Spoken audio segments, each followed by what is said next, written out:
I outline on legal paper in longhand, and I write dialogue on a computer. And I can't do outlines on a computer, it just doesn't work, and I can't write dialogue longhand. I've tried the opposite, it just doesn't work. I have to separate those. So I have to brainstorm an outline and figure things out just in longhand. But once I'm writing dialogue, for some reason, I like seeing how it actually looks, you know, in that form. It makes my brain create, you know, just better that way. And then I print as I go, and then I become an actor and I read scenes, you know, and then I go back in as the writer and create. It's this weird process that goes back and forth. Is it different when you work with other writers?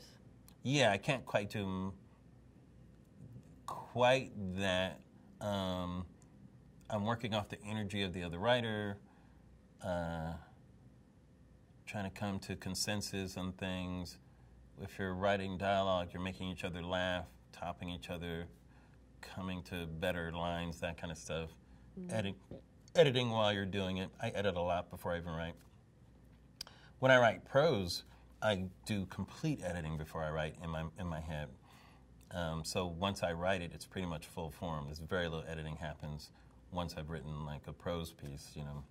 So scripts are a little different because you just, you know, it's that what I did in Miriam Actual was rare. It's hard to birth something complete like that, you know, and have very little rewriting going on structurally and dialogue-wise.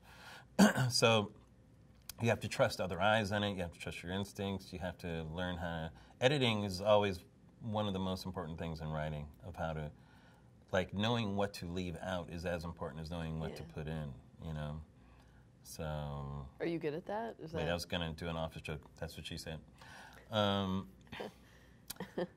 Yes, that's one of my strengths. Editing is one of my strengths because I don't have an emotional connection to material in terms of having to lose it. Many writers do. Because you have that producer head, you think? Yes. Because my producer head even takes over from my writer head, where I go, nope, sorry, gotta lose that. It's not telling the story. It's funny. I agree that it's funny and this, but we only have this amount of time, and certain things have to happen in that amount of time.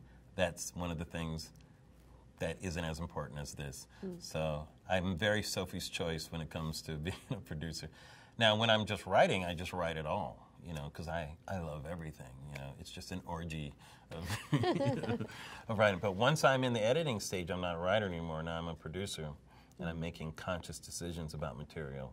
Before, I'm making creative decisions about conflict and this and that, and my writing stage is very creative, very freeform, and my editing stage is very technical and very hardcore. It's still creative, but it's using a different head to guide the creativity.